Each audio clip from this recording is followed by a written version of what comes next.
ঝান্সীৰ ৰাণী লক্ষ্মীবাই 1857 চনৰ কথা। ঝান্সীৰ ৰাণীৰ কাহিনী, যিগৰাকী ৰাণী ভাৰতৰ ভিতৰতে সাহসী মহিলা আছিল। 1857 চনটোনো ইমান গুৰুত্বপূৰ্ণ কিয় বাৰু? এই বছৰটোতে ভাৰতীয় চিপাহীবোৰে শাসক ব্ৰিটিছৰ বিৰুদ্ধে মুকলিকৈ মূৰ দাঙি উঠিছিল। এইটোৱে এনেধৰণৰ প্ৰথম কাম পৰিকল্পিতভাৱে কৰা হৈছিল। ভাৰতীয়সকলে ইয়াকেই স্বাধীনতাৰ প্ৰথম সংগ্ৰাম বুলি কয়। ব্ৰিটিছসকলৰ চকুত এইটো এটা বিদ্ৰোহ আছিল। ইয়াৰ নাম তেওঁলোকে দিছিল চিপাহী বিদ্ৰোহ। ভাৰতীয় সেনাবাহিনীত যিবোৰে কাম কৰিছিল তেওঁলোককে চেপই বোলা হৈছিল। এই চেপই শব্দটো হিন্দী চিপাহী শব্দৰ পৰা হোৱা। সৈন্যবাহিনী ব্যৱহাৰ কৰি আৰু ধূৰ্তালিৰে ব্ৰিটিছে গোটেই ভাৰত নিজৰ দখললৈ আনিছিল আৰু ভাৰতীয়সকল ইয়াৰ আগৰ 100 বছৰ ধৰি নিজৰ দেশতে দাস হৈ থাকিবলগীয়া হৈছিল। এইবোৰৰ পৰিৱৰ্তন ঘটাবলৈকে এই সময় আহিছিল। 1828 চনত বাৰাণসীত জন্ম লাভ কৰা এই ছোৱালীজনীক দেউতাক মোৰোপন্ত তাম্বে আৰু মাক ভাগীৰথী বায়ে নাম দিছিল গংগাৰে, আন এটা নাম মনুকৰ্ণিকা। মহাভাৰত আৰু ৰামায়ণৰ বহুত কাহিনী মাক ভাগীৰথীয়ে মনুক কৈছিল আৰু এইবোৰ শুনি ছোৱালীজনীয়ে বৰ আনন্দ পাইছিল। হঠাৎ এদিন ভাগীৰথীৰ মৃত্যু হ'ল। মনুৰ তেতিয়া বয়স মাত্ৰ 4 বছৰ। মোৰোপন্ত তেতিয়া বিথুৰ নামে ঠাই এখনলৈ গুচি আহিল। সেই ঠাইতে তেওঁ দ্বিতীয় বাজিৰাওৰ তলত কাম কৰিছিল, যি এসময়ত পেছোৱা আছিল। মাৰাঠা শাসনকৰ্তাক পেছোৱা বোলা হৈছিল। মনুৱে অতি শীঘ্ৰেই নতুন পৰিৱেশত খাপ খাই ল'লে। নানা চাহেব আৰু তাঁতিয়া টুপী নামৰ দুজন ল'ৰাৰ লগত তেওঁৰ মিত্ৰতা হ'ল। নানা চাহেব আছিল বাজিৰাওৰ তুলনীয়া পুত্ৰ। তেওঁবিলাকৰ লগত মনুৱে ঘোঁৰাত উঠিবলৈ আৰু বন্দুক মাৰিবলৈ শিকিলে। যদিও সেই সময়ত ছোৱালীক লিখা পঢ়া শিকোৱা নহৈছিল, মনু কিন্তু স্কুললৈও গৈছিল। বাজিৰাওকে ধৰি প্ৰত্যেকেই তেওঁক চাবিলি বুলি মাতিছিল। চাবিলি মানে বৰ মৰমৰ ছোৱালী। সঁচাকৈ তেওঁৰ গাত কিবা বিশেষ গুণ আছিল। হয়তো সেই কাৰণেই ঝান্সীৰ ৰজা গংগাধৰ ৰাৱে তেওঁক বিয়া কৰালে। যদিও তেওঁৰ প্ৰথম পত্নী ৰামাবাইৰ মৃত্যুৰ পাছত গংগাধৰ ৰাৱে পুনৰ বিয়া কৰোৱাৰ কথা ভবাই নাছিল। গংগাধৰ ৰাওৰ সন্তান নাছিল। মনুক বিয়া কৰাওঁতে মনুৰ বয়স মাত্ৰ 15 বছৰহে হৈছিল। কিন্তু ইমান কম বয়সৰ হ'লেও তেওঁ বৰ সাহসী আৰু বুদ্ধিমতী আছিল। কন্যাক নতুন নাম দিয়া হ'ল লক্ষ্মীবাই, ঝান্সীৰ ৰাণী। ঝান্সী ৰাজ্য আছিল মধ্য ভাৰতত। সেই ক্ষেত্ৰত এতিয়া মধ্যপ্ৰদেশ নামে জনাজাত। ঝান্সীৰ প্ৰজাসকলে লক্ষ্মীবাইক অন্তৰেৰে আদৰণি জনালে। ৰাণীও প্ৰজাৰ প্ৰতি বৰ দয়ালু আছিল। 1851 চনত লক্ষ্মীবাইৰ এটি পুত্ৰ সন্তান জন্মিল। সকলো প্ৰজা আনন্দত মতলীয়া হ'ল। অৱশেষত তেওঁলোকৰ ৰজাৰ এটি উত্তৰাধিকাৰী ওলাল। কিন্তু 3 মাহৰ পাছতে দুৰ্ভাগ্যবশতঃ সন্তানটি মৃত্যুমুখত পৰিল। প্ৰজাসকল দুখত ভাগি পৰিল। সেই সময়ত শাসনকৰ্তাসকলে সন্তান নাথাকিলে কাৰোবাক তুলি লোৱাৰ নিয়ম আছিল।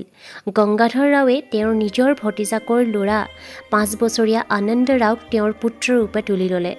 1853 চনৰ 19 নৱেম্বৰত এটি ৰমক জমক উৎসৱ পাতি আনন্দ ৰাওৰ নাম দামোদৰ ৰাও গংগাধৰ দিয়া হ'ল।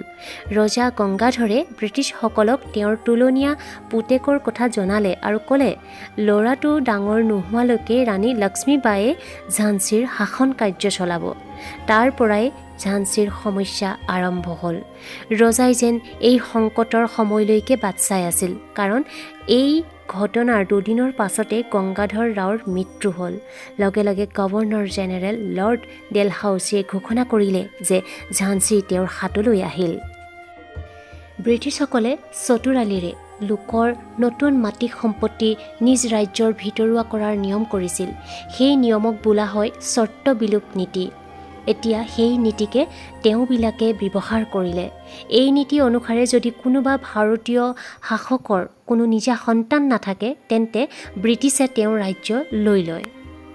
লক্ষ্মীবায়ে ব্ৰিটিছ শাসনকৰ্তালৈ বহুত চিঠি পত্ৰ লিখি জনালে যে দামোদৰ হৱালক নোহোৱালৈকে তেওঁক ঝান্সীৰ শাসক হিচাপে ঘোষণা কৰা হওক। কিন্তু ব্ৰিটিছে একো কথাই নুশুনাৰ ভাও জুৰিলে। মই ঝান্সী এৰি নিদিওঁ, মে ঝান্সী নেহি দুংগী। লক্ষ্মীবায়ে ডেলহাউছিৰ আদেশ লৈ অহা ৰাজবিষয়াক স্পষ্টকৈ এই বুলি ক'লে। কিন্তু অন্তৰত তেওঁ বুজিছিল যে এই কথা কামত নাহে। সেই নিশা নিজৰ কোঠাত সোমাই লক্ষ্মীবায়ে হিয়া ঢাকুৰি কান্দিলে। পাছদিনা ৰাতিপুৱা লক্ষ্মীবাই আৰু দামোদৰে নিজ দুৰ্গ এৰি তেওঁ নগৰৰ এটি প্ৰসাদত থাকিবলৈ গ'ল।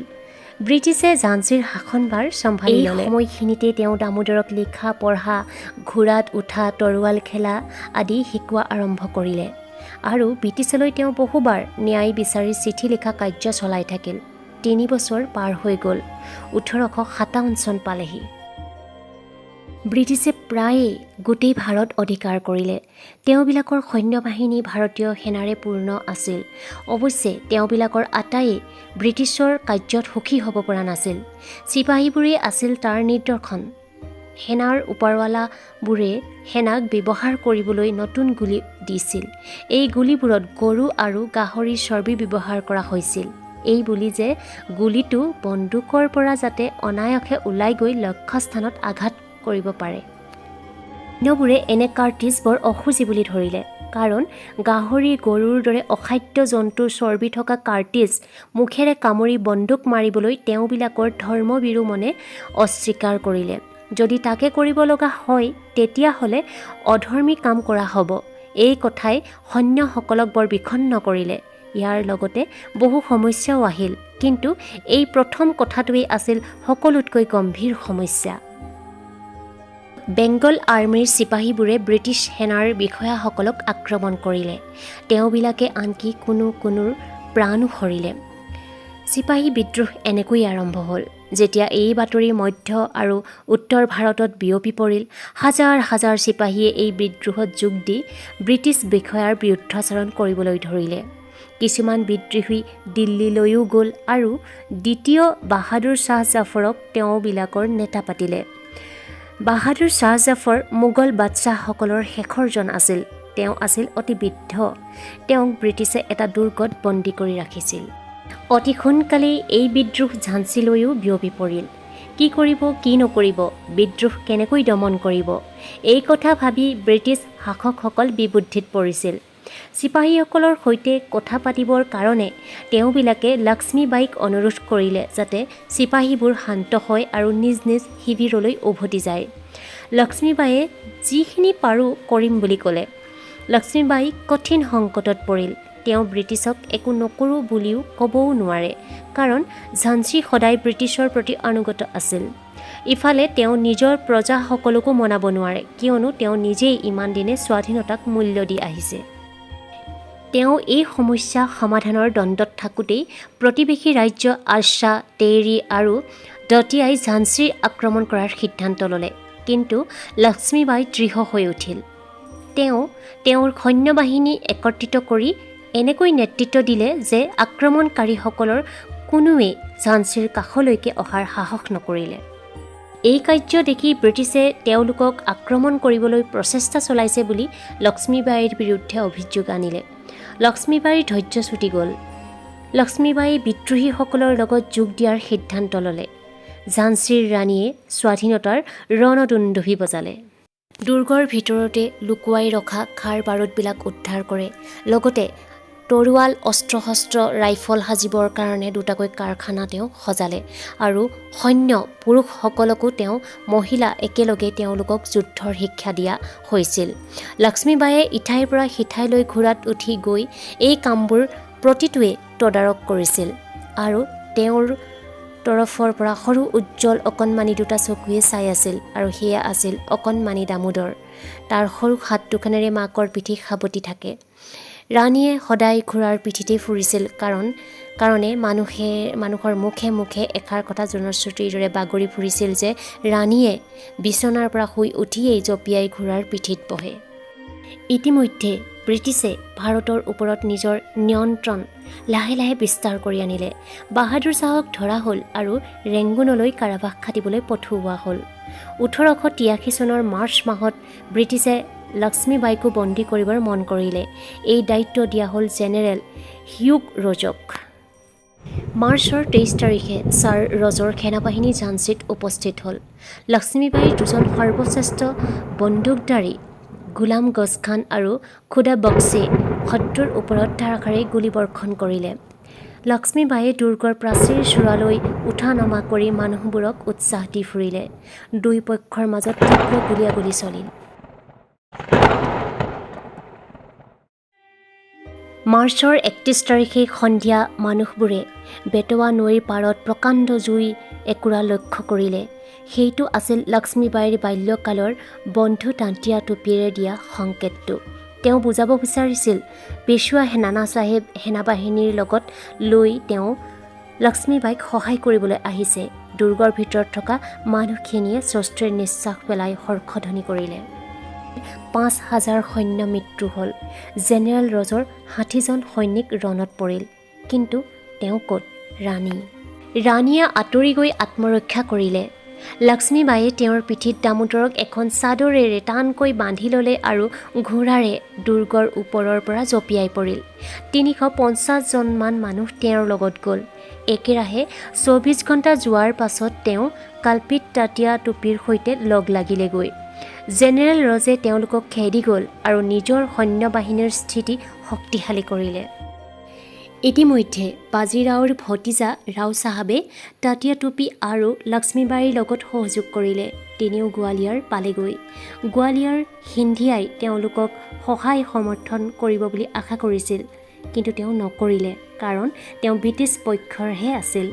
কিন্তু তেওঁৰ সৈন্যবোৰৰ ক্ষেত্ৰতো সেইটো নহ'ল।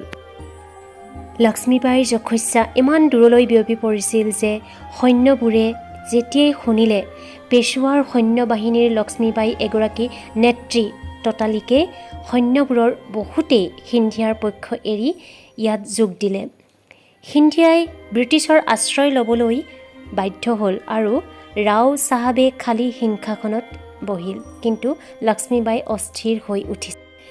আকৌ প্ৰচণ্ড যুদ্ধ আৰম্ভ হ'ল। লক্ষ্মীবাঈয়ে ঘোঁৰাৰ ওপৰত বহি দাঁতৰে কাণ টানি দুয়ো হাতত দুখন তৰোৱাল লৈ যুদ্ধক্ষেত্ৰত নামিল। এজনৰ পাছত সিজন আক্ৰমণকাৰীৰ লগত যুঁজ দিওঁতে তেওঁৰ চকুৰ পৰা যেন জুইহে ওলাইছিল। তেওঁৰ অলংকাৰবোৰো জলমলাই উঠিছিল আৰু তৰোৱালো তিৰবিৰাইছিল বেলিৰ তীব্ৰ পোহৰত। তেওঁ সকলো পুৰুষতকৈ বেছি সাহসেৰে যুদ্ধ কৰিছিল। কিন্তু যুদ্ধৰ তৃতীয় দিনত এজন অচিনাকি সৈন্যৰ গুলী তেওঁৰ দেহত লাগিল। সেইজনে এয়া যে ঝান্সী ৰাণী তাকো নাজানিছিল। গোৱালিয়ৰৰ ওচৰত কোটাহ কি চৰাই নামে ঠাইত লক্ষ্মীবাঈ ঢলি পৰিল। তেওঁৰ সৈন্যবাহিনী থুপ খালে। আটাইৰে মূৰত বজ্ৰপাত পৰা যেন লাগিল। এয়া সঁচা হ'ব নোৱাৰে। মোৰ অলংকাৰবোৰ সৈন্যবোৰৰ মাজত ভগাই দিয়া আৰু অকণমানি দামোদৰক তোমালোকে চাবা। এই অস্পষ্ট বাক্যৰে ৰাণীয়ে শেষ নিশ্বাস ত্যাগ কৰিলে। লক্ষ্মীবাঈৰ মৃত্যুৰ বাতৰি যি মুহূৰ্ততে পালে পেছোৱাৰ সৈন্যসকলৰ মনোবল নোহোৱা হ'ল। সিন্ধিয়া গোৱালিয়ৰলৈ ঘূৰি আহিল। তাঁতিয়া টুপী ধৰা হ'ল আৰু এবছৰৰ পাছত ফাঁচি দিয়া হ'ল। ৰাও চাহেবক ফাঁচি দিয়া হ'ল ৪ বছৰৰ পাছত। চিপাহী বিদ্ৰোহ এনেকৈ শেষ হৈ আহিল। এনে সাহসী ব্যক্তিৰ কাহিনীৰে ভাৰতবৰ্ষৰ ইতিহাস ভৰপূৰ হৈ আছে। অৱশ্যে লক্ষ্মীবাঈয়ে ব্ৰিটিছৰ বিৰুদ্ধে অস্ত্ৰ তুলি লোৱা প্ৰথম ভাৰতীয় নাৰী নহয়। সম্ভৱ এনে নাৰীৰ ভিতৰত তেওঁৱেই সবাতোকৈ বিখ্যাত আছিল।